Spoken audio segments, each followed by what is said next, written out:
This week, we welcome Tod Beardsley, the Director of Research for Rapid7. In our technical segment, we welcome back Sven from NetSparker.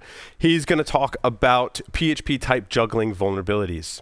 In the security news for this week, the untold story of NotPetya, Apache Strut's remote code execution flaw, which looks like a new one from what I've seen, door cameras creating problems for police, Google is getting sued, and my rant about artificial whiskey. All that and more coming up on this episode of Paul's Security Weekly. This is Security Weekly, for security professionals, by security professionals. Broadcasting live from G-Unit Studios in Rhode Island, it's the show where exploits run wild, packets aren't the only things getting sniffed, and the cocktails flow steady. It's Paul's Security Weekly. Welcome. Does Larry have an introduction? Hi, everyone. This is Paul Asador, and I guess I'm introducing... Apparently, I no longer do. Wow, and I look short. So, I accidentally landed in New England and stumbled my way to the G-Unit studio. That's pretty much how I envisioned it happening, Jeff. Carlos, save the show, please. Yes, somebody's got to do it. It cannot be saved.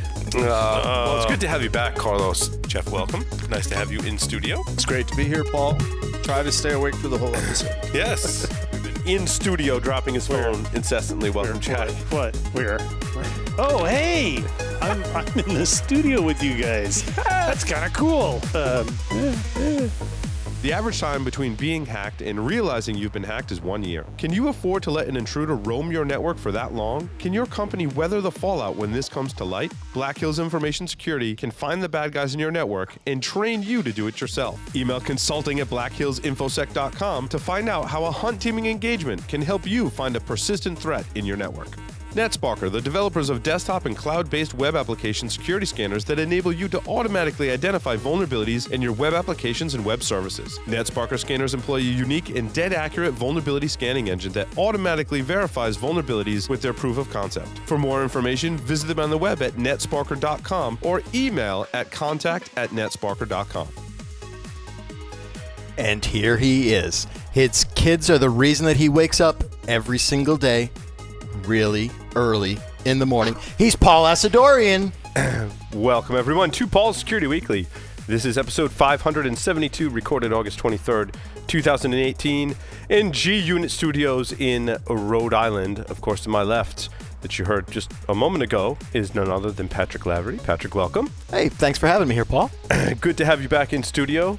Kind of filling in for Larry, so we've got some studio presence. Yeah, this tonight. Is a whole lot of fun to sit in Larry's seat, even though, well... It's a little, a little smelly. It's think, okay. Yeah.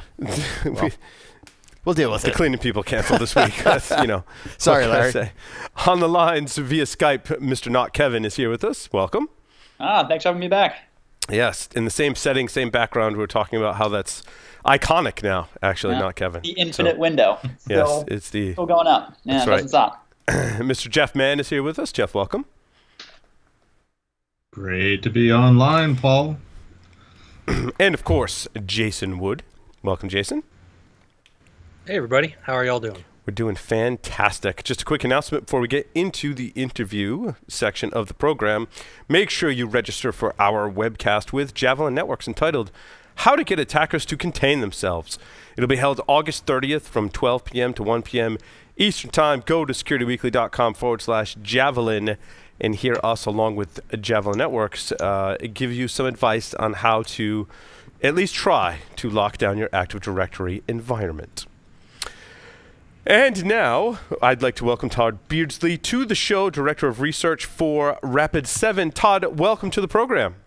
Hi, Paul. Super great to be here with you guys. Nice to have you here, Tod. Before we get into some of the topics that we wanted to cover, I first wanted to give you the opportunity to answer the question that I ask pretty much every guest that comes on the show as their first question. That is, how did you get your start in information security? Oh, gee. I was a teenage criminal, pretty much.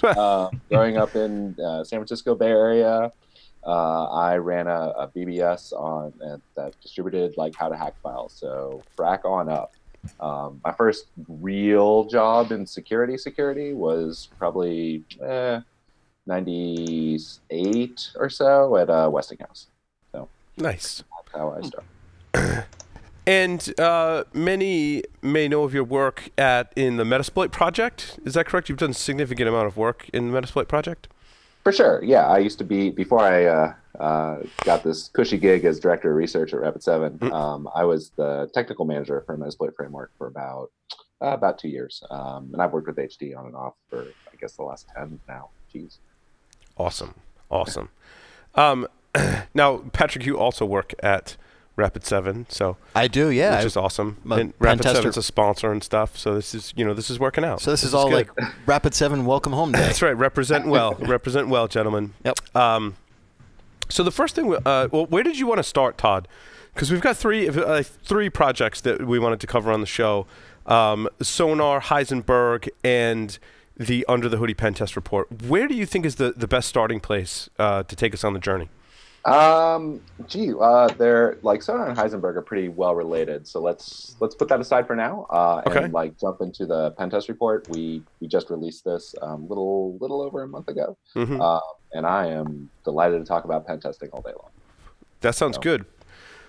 So we review a lot of pen test reports. Give us the highlights and tell us what's special about the Under the Hoodie report. So Under the Hoodie is, well, first off, it's probably my favorite report to work on here at Rapid7. I do a few others that we release throughout the year, but I really like working on Under the Hoodie, mainly because I get to talk to people like Patrick and really talk about pen testing and kind of dive into it. And so what it is it's essentially the culmination of a whole pile of exit surveys that we give to our pen testers when they finish up an engagement. And so we cover about north of 250 pen test engagements over about a 10-month period, which is great. I mean, like that's pretty significant amount of data. Like if you are the busiest pen tester on earth, you might hit 40 engagements in a year. 40, maybe 45. That's maybe generous, yeah. And so when you're an individual pen tester, like you're very focused on the micro, like you have to show up on site or do your thing for your week. And you want to just get all your exploits out there and do all your things. And you may not have, the vision into what is normal for your industry. Like you may feel like, oh, I'm only getting in like 80% of the time. Maybe I suck as a pen tester. Well, that it turns out from our research here, our pen testers from the external are in that like 85% rate of you pop shells and are stealing credentials and get in, and you basically win as a pen tester. We all kind of believe that pen testers tend to win all of the time, and it turns out it's not quite all the time. Which is not super surprising, right? It's nice to have the data to back that up. And so, sure, Tod, how did you define like a success or a win for that 85%? So it is either you exploit at least one vulnerability that advances your goal on your target. You leverage at least one, misconfiguration, or compromise at least one credential that gets you that. Gotcha. It gets you into that network, right? So. We do talk a little bit in the report about like the kinds of data that the clients are interested in protecting, things like sensitive internal info, which is like a big kind of bucket, all the way down to like trade secrets or like secret source code repositories or sensitive financial data, stuff like that. But for our purposes, when we are gauging the pen test, you don't have like a big neon signs like you won. It's not a success, right. It's success in that like they were able to help the client identify like where the gaps are, and so that's kind of our like a very rough metric of success in terms of this report. So go ahead, Patrick. Tod, when you're talking about pen tests, I'm sure people have their own kind of impressions on the types of pen tests that kind of can happen. So what are the various types of pen tests that are included in this report? So we talk a lot about scoping, which I think is what you're kind of angling at there. We tend to see in the industry among our clients at least, people tend to favor an external pen test where the pen tester is out on the internet. And so they're going after like a web application or VPN access or, web-based mail, like, Outlook 365 or something like that. And that is the majority of the kind of work that pen testers do. There is a much smaller fraction of an internal pen test where the pen tester is essentially invited to be that inside attacker. One thing we don't capture in this report, which we do want to capture next year, is how many of those internal engagements were ones where step 0 is break into the building or talk your way past a security guard or something like that. We don't capture that today, but we expect to we're in the midst of rewriting, relaunching our survey, so we are able to capture that because for one, like it's a pretty important part of pen testing. And two, they're super fun stories. Like, who doesn't love a breaking and entering story? What were and I think when these reports come out, a lot of people have the same question, which is, what were the most successful techniques or exploits that were most effective in the largest percentage of the pen tests? I'd say it is, so in the engagements that we were able to study, nearly everybody is running some kind of Windows Active Directory. It's super unusual to get on a site where you're not running Windows. And so because of that, SMB Relay is kind of a big win.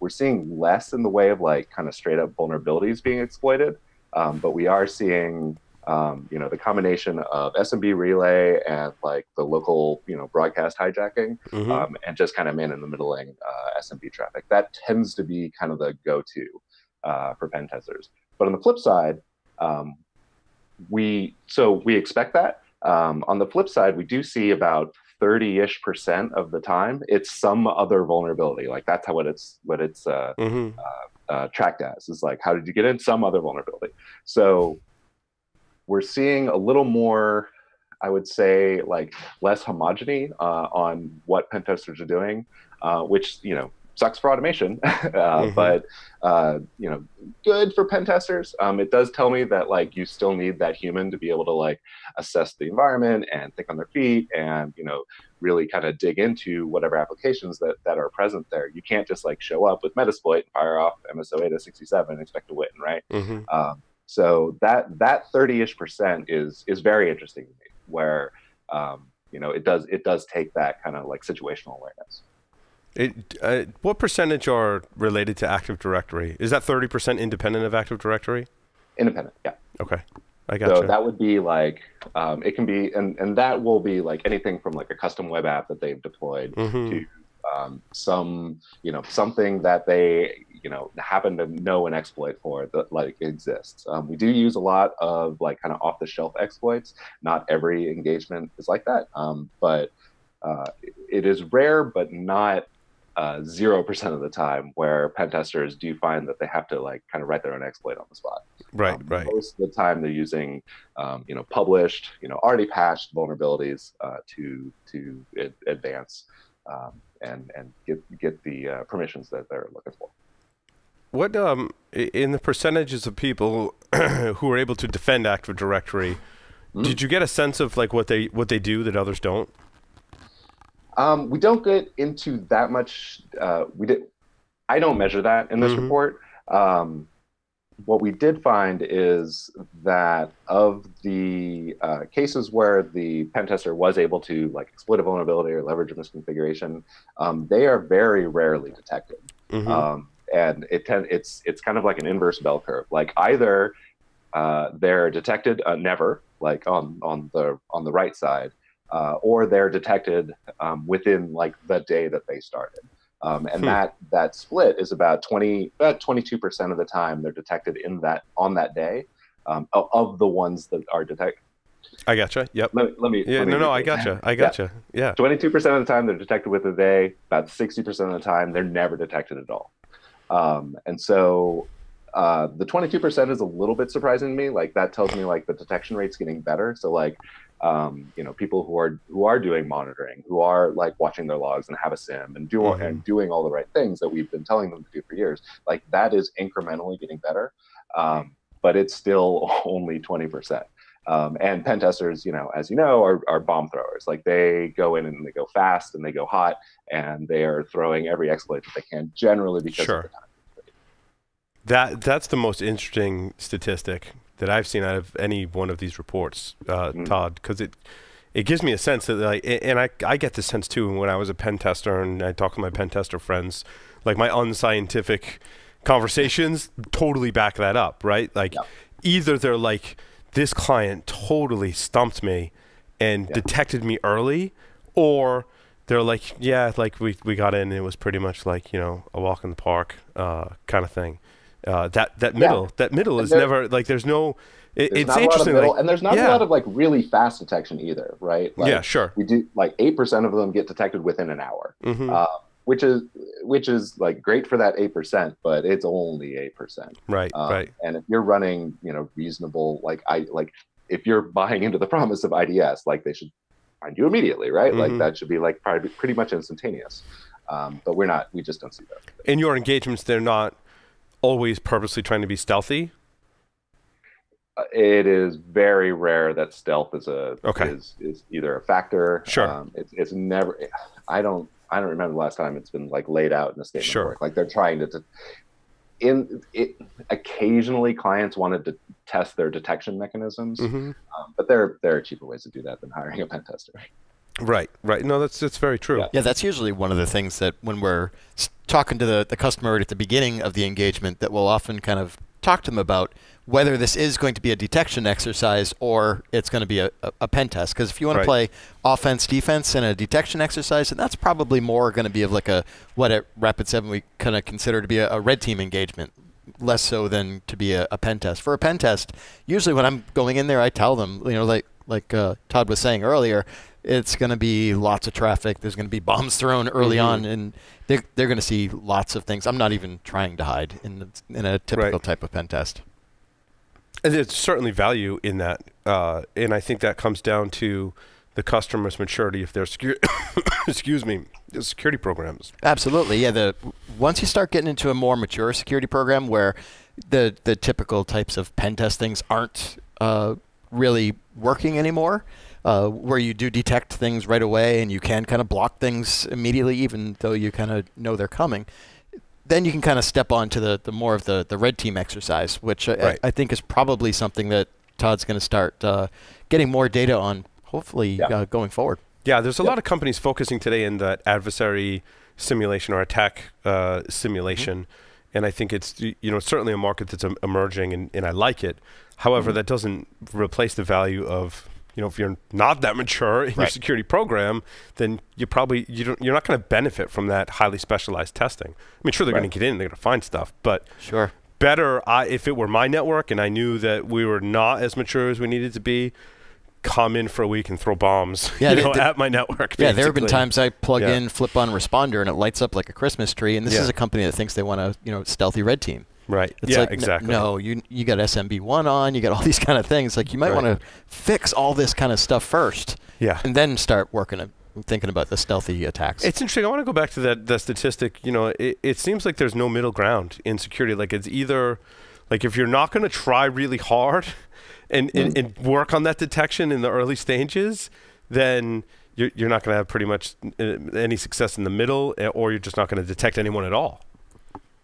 Yeah, and there may be a selection bias there. It may be that the companies that would hit you, like get you in the middle there, like a week later or something, they may not, like you say, they may not be mature enough. Right. They're working on stuff and they know they're not ready. Whereas the other companies, they're not going to blow money on a pen test when they're in the middle of like re-architecting all their security. Yeah. Right? And the companies that don't know, they're like, they don't know how bad the problem is or where to focus. So they may know that they have a lot of things they haven't done, but they don't know where to start. So a pen test in those early stages can, I think, help formulate your plan about where you're most vulnerable, right? It can really help your like prioritization, right? Like if the pen testers find it, then these are the things to kind of go after. Jeff? It begs the question in terms of the statistics. You've got sort of the polar, you either get in right away and things are really bad, or you get stumped. Do your statistics reflect, or how do your statistics reflect against the companies who you think were ready for it versus the ones that are more or less unprepared? Oh, that's a good question. We do ask in our survey data how often you're pen tested, or how often was the client pen tested before you showed up. And so we do that, and so that's kind of that could be like a stand-in almost for like a maturity kind of checking the weather.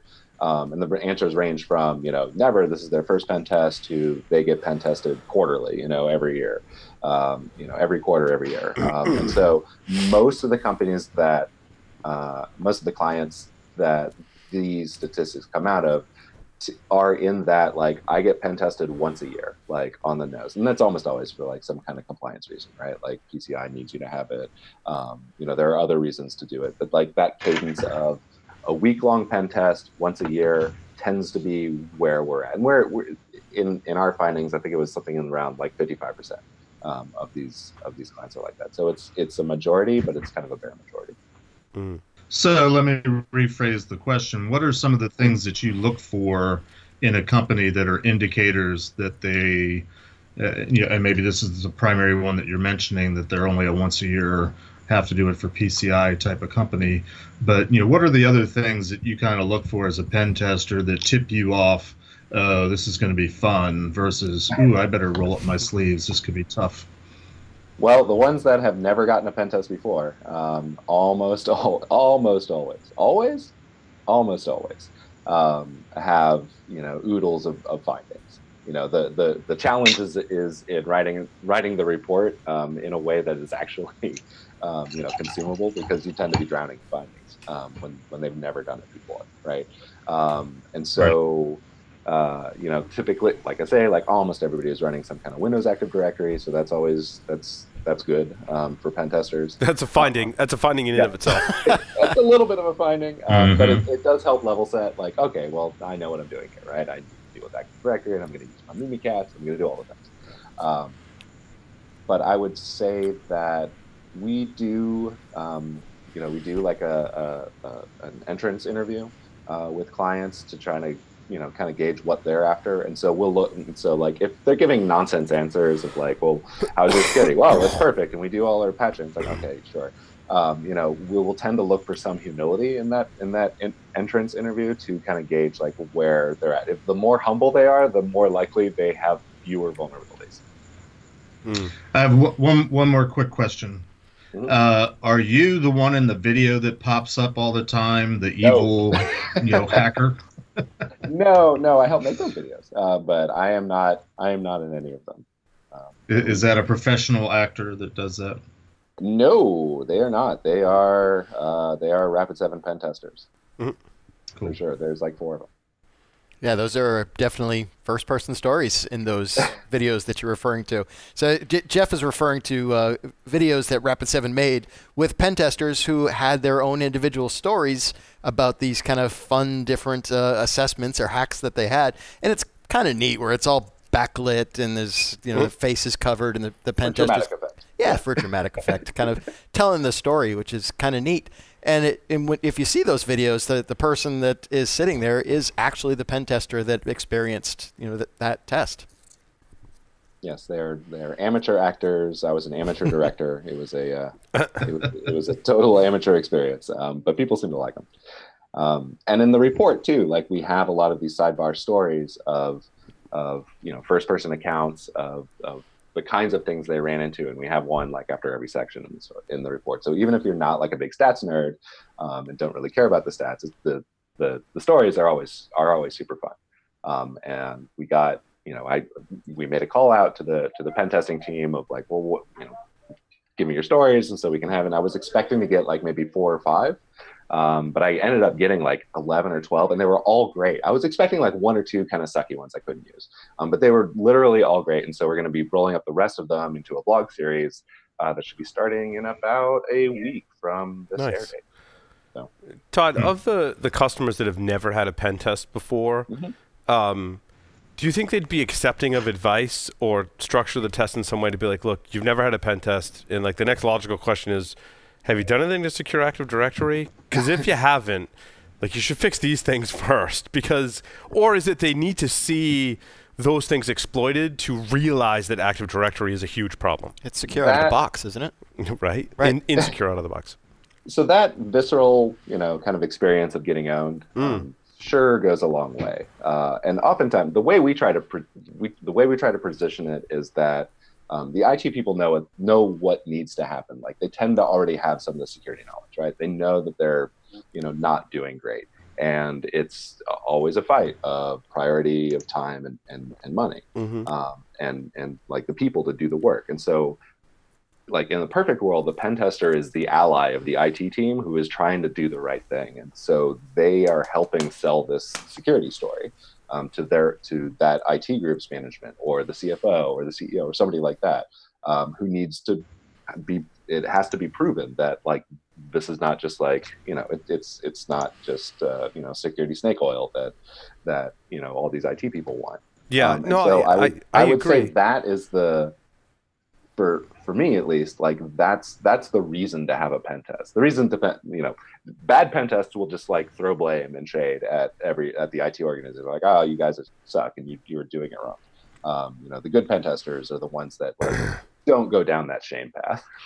Well, I think you hit on something that I think historically has always been a value of a pen test, and we might have lost sight of that, is that putting your risk into perspective and making you understand, like, if you're an Active Directory administrator and the security guy or gal is coming to you and saying, you need to disable BV1, and you're like, yeah, but nothing bad has ever happened with it, right? Like, there's no harm. Like, I got other projects. Sure, I got other projects.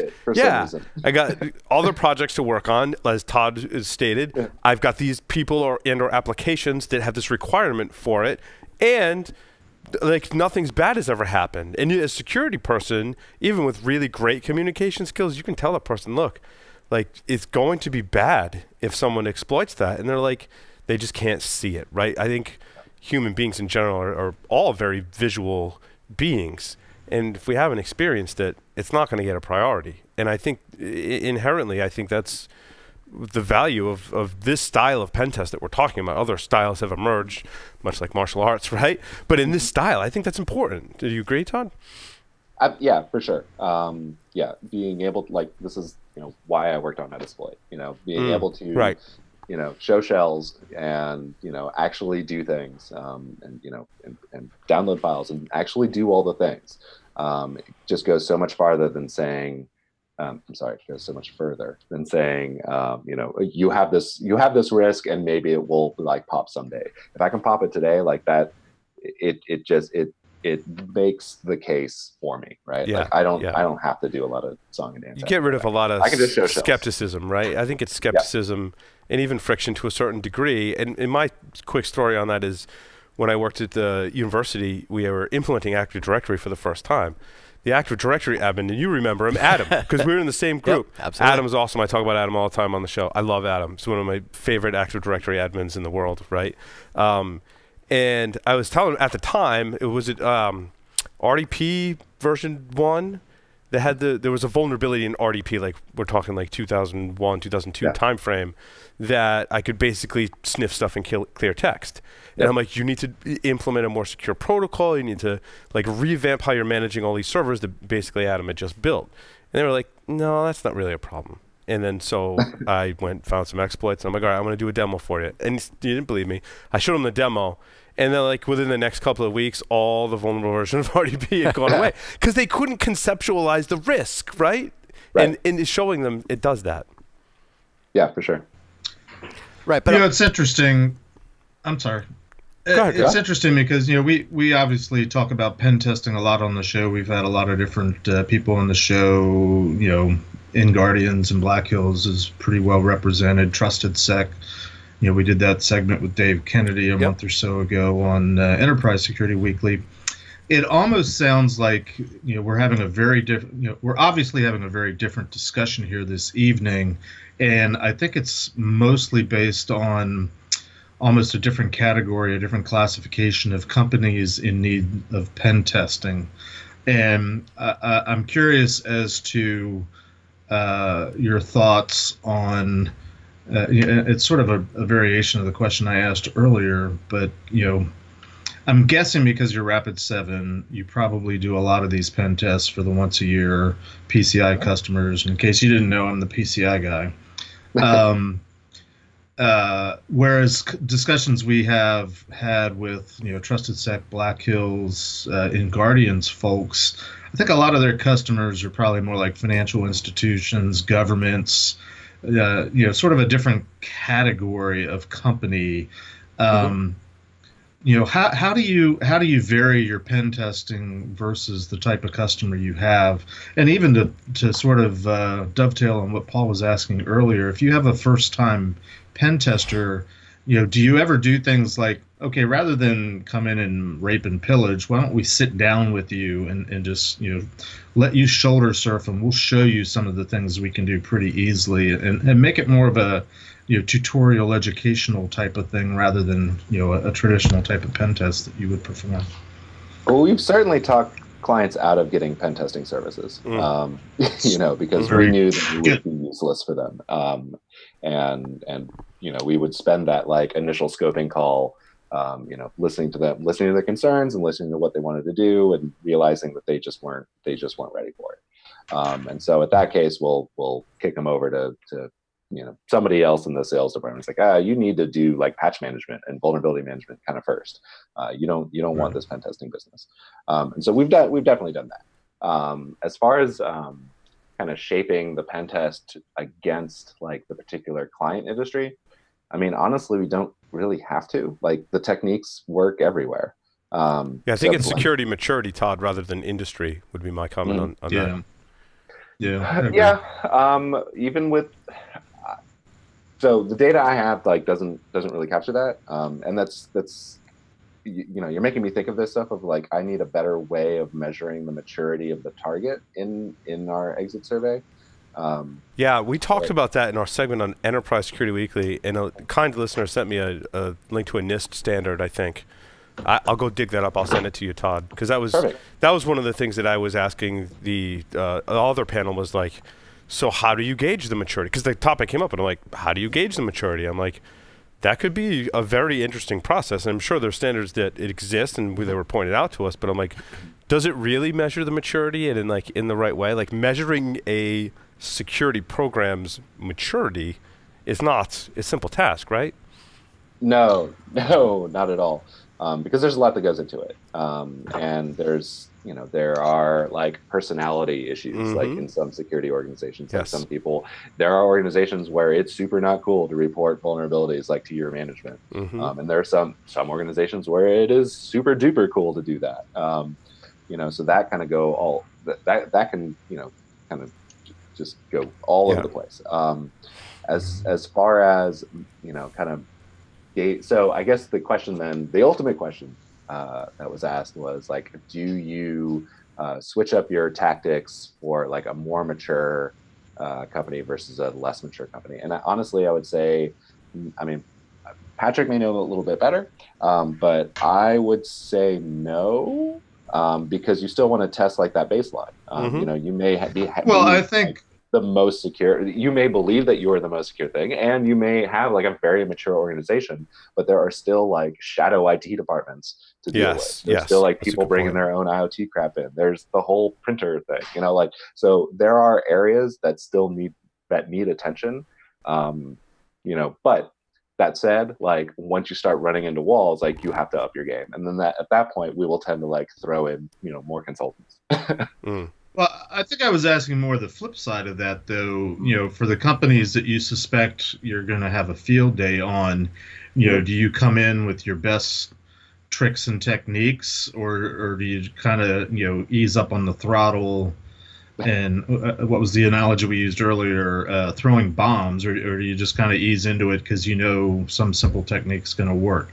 One thing I did as a pen tester when I did it many, many years ago, and I was scoping out the customer and trying to gauge their maturity. Didn't refer to it like that back then, but I would simply ask them, do you want us to try to find a way into your network, or do you want us to find all the ways into your network? And typically they would respond, well, we want you to find all the holes, which then for us made it more of a, it wasn't just to capture the flag. Let's see how far we can get and how much damage or how much penetration we can do. How far how much raping and pillaging is what we used to call it. Versus more of a vulnerability assessment, relying more on the few automated tools we had back in the day. Running our pen tests over modems and things like that. But so the question, I guess, is more: do you really hammer the weak, unprepared customers with all your best game, or do you sort of throttle it up as you see the perception of the maturity level is higher? I think we would treat every client, pretty equally. If we have like a long-standing relationship with them, if we've done a lot of pen tests with them, and we come back and we see that they actually fix the things that we found, which doesn't always happen. We may kind of change up our tactics in that case. But honestly, like even for like the I don't want to say we're like kicking sand in their face when we show up, but we can't. I don't see the point in holding back. Like we will probably do less work in like trying to, discover new ODE in their web app. Right. If we can do like the 4 or 5 things that always work, probably end up there. Well, I think this speaks to maturity, right? I think that the client that has never had a pen test before, and you've gone to them and said, like, maybe you're not ready for a pen test yet, and they're like, no, we totally are. Like go ahead and do it, right? Like, you can't go easy on them, right? Like, they need to understand of all of the risks, because they haven't agreed to that initial meeting where you're like, we could tell you some things that would make your security program better. I think that they are at a stage where they're like, no, I don't see the risk. I don't even see a need to be able to go secure things because I don't see the risk. And I think that pen test for someone that's never had a pen test needs to, the pen test allows them to see the risk. But I think at this point, the question is, do you give your customers a safe word? Hold on, Jason. I was just going to ask, and this is maybe this is a little bit from my experience doing penetration tests. Mm-hmm. As I'm looking at what I'm going to do over the course of the week, and I'm curious if you guys have a similar perspective or observation. When you start out, you don't necessarily know, unless you've been there before a number of times and stuff. You don't necessarily know what you're going to get. But at the end of that first day, you know whether or not you're going to have to start bringing your A game, because you're seeing what you have available to you, at least from the initial automated scans, versus, oh my gosh, I'm going to be parsing through this vulnerability data all week long looking at targets. And so, at least my experience there was, okay, this is going to be a hard week. We're going to have to bring out bring up our game a little bit more, maybe, or however you want to phrase that, versus, all right, this is going to be an education exercise. So has that been something you guys tend to do or have noticed? I would say that like you can absolutely run into problems of having too many targets and having not enough targets. Like, it's great to be in that Goldilocks zone where it's like, oh, I only have like 10 or 12 or 20 systems that I need to like really hammer on. If I come back from my like initial scan of saying like hundreds and hundreds of things are wrong, like, whoa, that's going to be, that becomes a time management challenge. Ditto with having nothing, right? Like, if there's nothing there, and sometimes that happens, right? Like, we do think that we kind of have this notion in pen testing that like, oh, we win every time, like every single time we win. Well, it's just not true, especially if you're dealing with like a scope of a week. Like, you only get a week to do it. And so there are times where you come and they may have scoped everything's out of scope except for like this one IP address, and it's only their web app.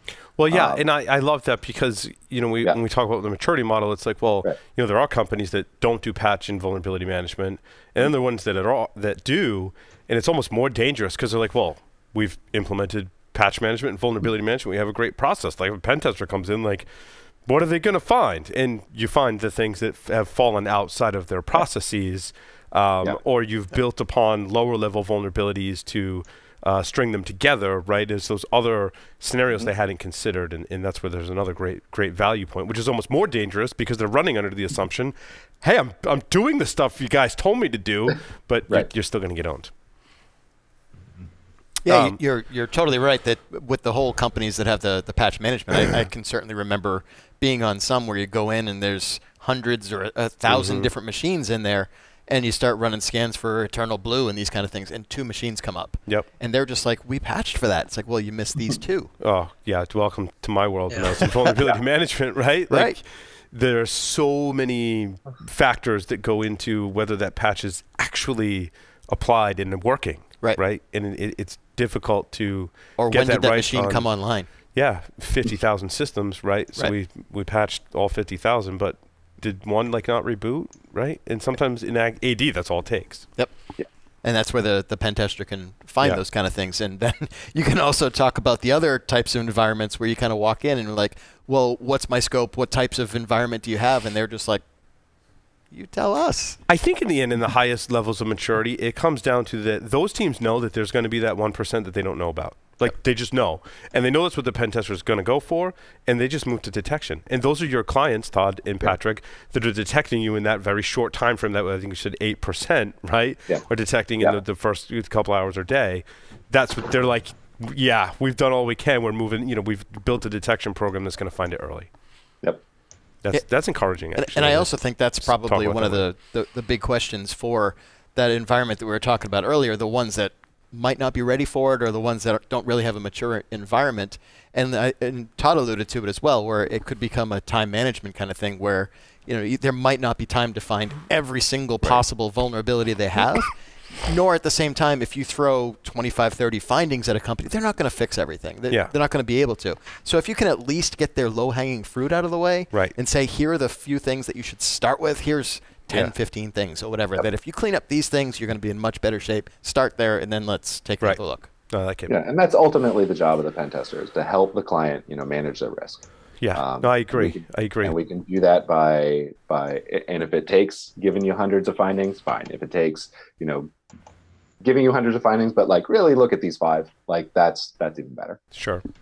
Let's talk a little bit about Sonar and Heisenberg. Oh, sure. I would love to. So cool. Sonar, wherever you want to start, either one, Tod. I think they're both fascinating. So. Yeah, and they're kind of 2 sides of the same coin. So Sonar and Heisenberg are 2 projects that we run here at Rapid7 that kind of gauges attacker behavior on the internet. Sonar is our scanning apparatus. We scan the whole internet. We do it pretty much all the time. We also run a few other studies out there. Like, for example, we have a forward DNS project that we look up the forward DNS, all the C names, A names, AA names, pretty much all your forward DNS lookups. And we package that up and we throw it out to AWS, and you can go get it written today. So you don't have to. Scanning the internet is a giant pain, it turns out. And it really helps when you have fancy Boston lawyers and fancy security engineers to build up that program. And so we're able to do that. And then we also turn around and we publish all of the data on all of our studies pretty routinely at opendata.rapid7.com. It's free. And we give that out mainly for people like academics and other security researchers and other security companies. Well, and also if you work in enterprise today, you should probably go pull that report and see what Sonar found out about your external network footprint. Also a valid use case, I would say. Yeah, for sure. Because we're able, like I say, we're able to kind of scan everything all the time, and we will deal with, the spoil sports who don't like getting scanned. So if you're interested in what your own, presence looks like on the internet, you can come pull our data and do it. It's pretty great. And then on the other side. So wait, Tod, how often are the snapshots done? How often is the data refreshed? Pretty much all the time. We tend to refresh, fairly routinely. We have 90 or so studies that are all kind of staggered out. Everything's about a weekish old. Okay. So that's the kind of fidelity we're looking at, because we just have so much running. Like we can't run it we will get faster on that stuff. Sure. But through like the 90 or so studies that we run, like it would be odd if like any of the active current ones like would be more than a week out of date. And you're scanning all IPv4 space on select ports? Yeah. And by select, I mean like everyone we've ever heard of. Okay. Okay. So it's a cultivated. 443, 53, 22, 23. You know, like and basically anything that you're likely to find things on. Right. We look at it. That helps feed our National Exposure Index, which is another report I work on, which is not as fun as the End of the Hoodie, but possibly more useful, where we take a look at, we take all that data and then we cut it by country. And so we can see like what countries have more, you know, Oracle databases sitting out on the internet, and what countries have more Telnet than SSH and stuff like that. What surprised you most recently in some of the reports? Or would be surprising to our listeners. I surprise you at this point, Todd. It's probably pretty hard being involved with this project. I still get surprised. The thing that surprised me that I'm still kind of noodling on, and we're working on here, is the preponderance of duplicate SSH host keys out on the internet. That's something that we kind of stumbled across. There are some SSH host keys where there are like more than 40,000 of them that we find on different IP addresses, and we're not super sure why that is. In one case, we believe that it's almost like a almost like a CDN. I was going to say yes. Yeah, so someone deployed a CDN network and forgot to rotate the SSH keys. Forgot in quotes. Yeah, because it looks like it's on purpose. Sure. Because and so that got us to like, well, what is the value of SSH host keys? Because like I don't know about you, but anytime SSH tells me there's a new host key, I'm like, YES enter. Yeah. You know, like I super don't care. And like even if I did care, I would have no real way of verifying it. Like there's no like, you know, there's no certificate authority for SSH host keys. I don't have anyone signing them. There's no SSH key signing party or anything like that. Yeah, and there's no like revocation list for them or anything like that, right? So we have all this infrastructure for like normal TLS, but we don't have that for SSH host keys. And like you'll see it like in bash scripts all the time of like let's handle the case where it gives me the bad host key and I just go past it, right? Right. Like it's something that everyone has engineered around. And so on the one hand, it was weird to see that. And so we have a list of like 40-ish or so like SSH host keys that have more than 10,000 instances. But on the other hand, I'm not entirely certain that the SSH host key actually gives me or anyone else any security. Yeah. So that was a philosophical kind of crisis for me. We have the security control that no one cares about. Cool. Right. How long does it take you to scan the entire IPv4 address space? For like a typical like kind of, so we go real shallow. You know, we'll do like some basic banner grabbing. So in that typical case, 4 or 5 hours. Wow. To hit all that. You know, it's not. Things have gotten a lot easier these days. Sure. Like you just haven't like spun up one Amazon AWS instance and said I'm going to scan the internet in 4 hours, right? Obviously, there's a much more significant amount of. And our scanning is all from like static, well-known, you know, IP addressing. You know, we make it real easy for people to like reach out to us to ask us what's going on. Yep. You know, and we field those comments. You know, awesome. Some of them are more friendly than others. And I do think there's a lot of value in that. A lot of value in routinely scanning the internet because like we have this like massive, awesome, cool invention that's like, you know, right up there with like fire and electricity that we should really be able to keep tabs on. So, yes. I'm a big fan. So other than Bryan Cranston's character in Breaking Bad, Heisenberg means something different in the context of Rapid7 in security. It does. So Heisenberg is kind of the other side of that scanning. Project Heisenberg is a collection of about 150 or so honeypots that we have seeded around the world, geographically dispersed in a lot of different networks. And so what those guys do is they listen for attacks. And they listen for scanners too. So like we catch our own scans all the time. One of the things with Sonar is that because of legislate laws and basically everywhere there is a law, it is illegal to, for me to like try usernames and passwords on the internet, right? For systems I don't have authorization to. Even if I think like admin is super going to work, I don't get to try it. But attackers try it all the time. And so Heisenberg collects. So instead of us going out and seeing like, hey, is admin a good password? We wait for attackers to come try it on our honeypots.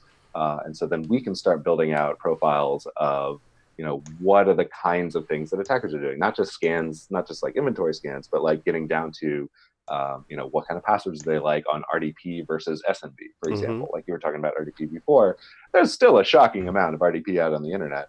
And so we stand up our own RDP implementation, so we'll be able to collect those passwords too. And we see a lot of things like point of sale default passwords. Aloha is a big one. So Aloha, if you're listening, change your default password. Is that a point of sale? Is that a point of sale system, or you think it's a point of sale system that's used in like restaurants and bars? It's gotcha. Popular in the U.S. That makes sense. Well, that makes sense. Yeah. And so, yeah, we see that all the time. We also are able to see things like when we have like big events in the news, like the Memcached attacks from last January, we're able to like kind of backtrack and see like when those inventory scans happened, where they came from, things like that. Heisenberg was super useful in a project that we published about, I want to say about 3 months ago, about Bitcoin nodes that behave badly.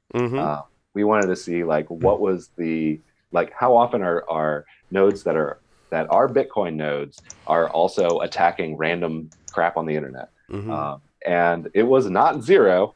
It was pretty low, but it was about 3x the rate of like the normal kind of attack traffic on the regular internet.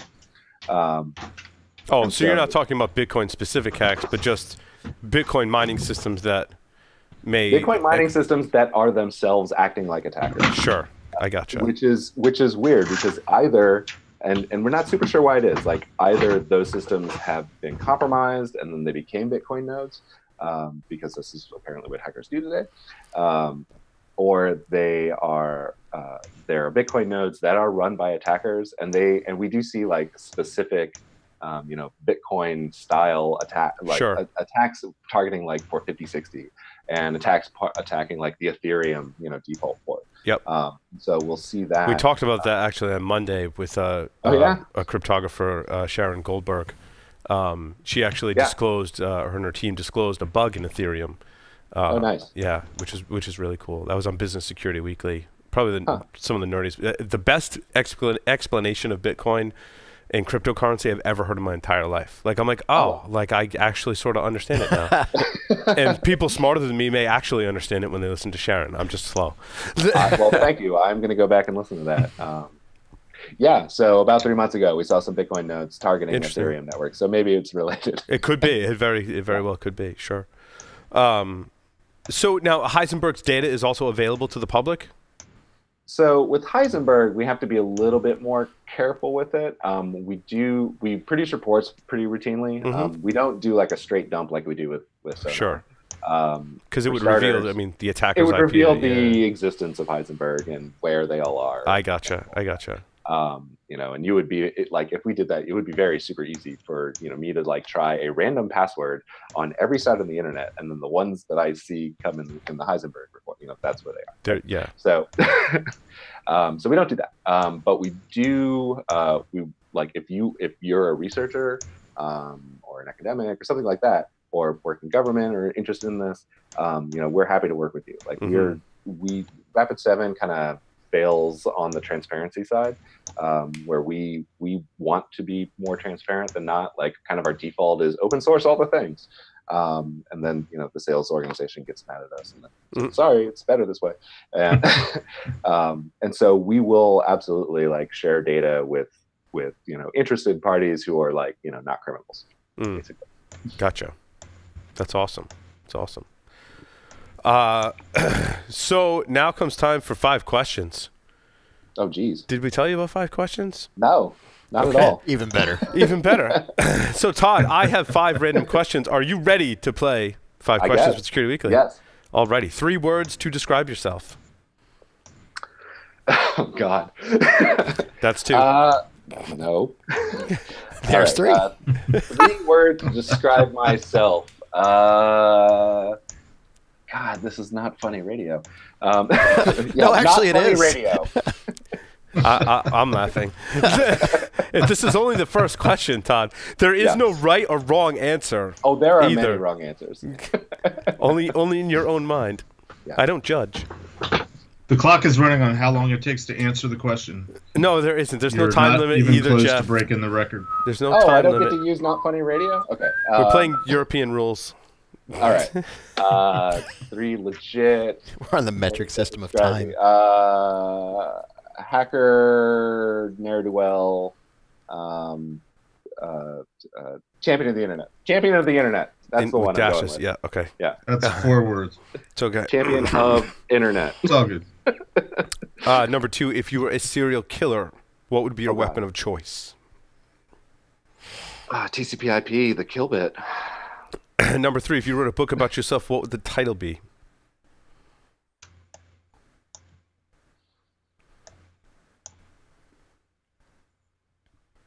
Don't at me, bro. Number 4, in the popular game of Ask Grabby Grabby, do you prefer to go first or second? Second. Choose 2 celebrities to be your parents. Oh, geez. Let's see. 2 celebrities to be my parents. They can both be male, they can both be female, or it can be male and female. Yeah, we don't judge, Todd. But, you know, we don't. Or they could be any one of 28 genders. I mean, they could be alien. Yeah. I started watching Rick and Morty, and boy, you got some serious choices in the characters in that show. Oh, good God. Yeah. Gee, to be my parent, I would say Commander Riker and Lieutenant Commander Troy. There you go. Very nice. All right. Jeff's also Trekkie as well. That's mine.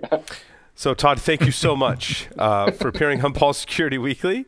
I encourage everyone to check out the completely free resources from Rapid7. Visit rapid7.com. You get the Under the Hoodie report. You can look up your own stuff or other people's stuff on Sonar. And you've got reports from the Heisenberg project as well. Todd, thank you so much for appearing on Paul Security Weekly. Thanks, Tom Paul. With that, we'll take a short break. Come back with Sven from NetSparker. So stay tuned.